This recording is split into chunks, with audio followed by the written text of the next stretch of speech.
আসসালামু আলাইকুম, বিসমিল্লাহির রহমানির রহিম। সকলকে রমজান মাসের শুভেচ্ছা। এই রমজান মাসের তারাবি পরে আসার পরে কিছু জিনিস দেখে মনে হলো যে কিছু না বললেই নয়।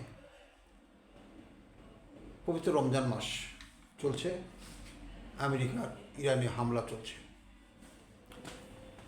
আমেরিকার ইরানে হামলা চলছে আমেরিকা এবং ইসরায়েলের যৌথ এবং প্রত্যক্ষভাবে অন্যান্য দেশগুলোর সমর্থনে। ইরান আসলে একটি মুসলিম কান্ট্রি, কিন্তু এখানে শিয়া সুন্নির একটি বিষয় আছে। এই অবস্থায় আমরা মুসলমানরা কোন পক্ষ নিব সেটি আমাদের অনেকেই অনেক রকম কথাবার্তা বলছে। তবে নর্মাল একটি জিনিস হলো সবসময় জুলুমের পক্ষেই নেওয়া উচিত, এটা আমি মনে করি। যে কোনো মুসলমান সবসময় জালিমের এগেনস্টে যাবে, জুলুমের পক্ষে, জুলুমকারীর যাদের উপর জুলুম করা হয় তাদের পক্ষে থাকবে, এটি স্বাভাবিক ঘটনা। যাক, গত নির্বাচনে আমরা ন্যায় এবং ইনসাফ এই দুটি শব্দের প্রচুর ব্যবহার দেখলাম, ন্যায় এবং ইনসাফ, এবং এই শব্দ দুটি ব্যবহার করেছে বাংলাদেশ জামাত ইসলামের শফিক সাহেব, ডক্টর শফিক সাহেব, এবং জামাত ইসলামের সমর্থনে যারা নির্বাচনের প্রচারণা করেছেন তাদের কথায় কথায় ন্যায় ছিল, ইনসাফ ছিল।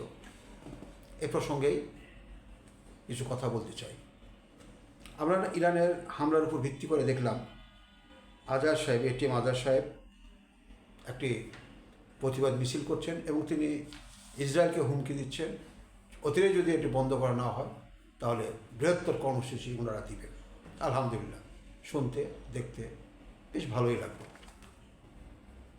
পাশাপাশি আমাদের গত নির্বাচনের ন্যায় ইনসাফের আহ্বানকারী জামাত ইসলামের আমির ডক্টর শফিকুর রহমান, বর্তমান বিরোধী দলের নেতা, তিনি সঙ্গে সঙ্গে একটি স্টেটমেন্ট দিয়েছিলেন। যে স্টেটমেন্টে আমেরিকা বা ইসরায়েলের নাম ছিল না, কিন্তু খোমেনির প্রতি তিনি, খোমেনির আত্মার প্রতি তিনি মাগফিরাত কামনা করেছিলেন এবং ইন্না লিল্লাহে পড়েছিলেন। কিন্তু মজার বিষয় হলো কিছুক্ষণের মধ্যেই তিনি স্টেটমেন্টটা গায়েব হয়ে গেল। জানি না তখন হ্যাক হয়েছিল কি না। যেহেতু এ পর্যন্ত কেউ এ বিষয়ে কিছু বলেনি, ধরেই নিলাম এটি হ্যাক হয়নি।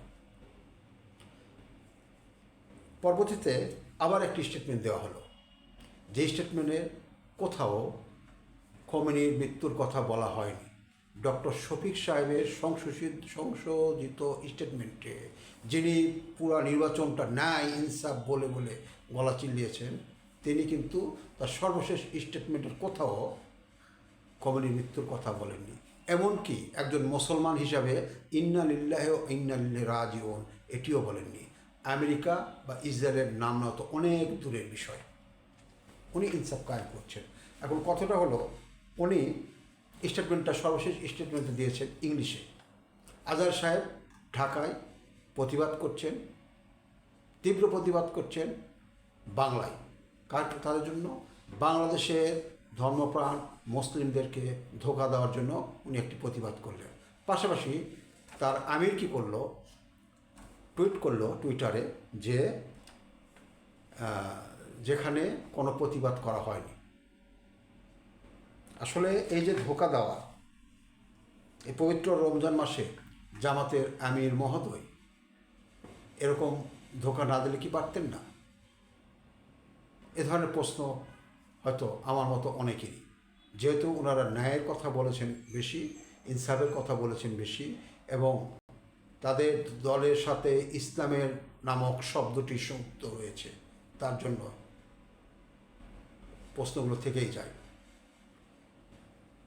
যাই হোক, সকলকে ধন্যবাদ জানাচ্ছি যে আমরা যে বলছিলাম যে জামাত আসলে ইসলামী দল না, তারই ধারাবাহিকতা আস্তে আস্তে প্রকাশ পাচ্ছে।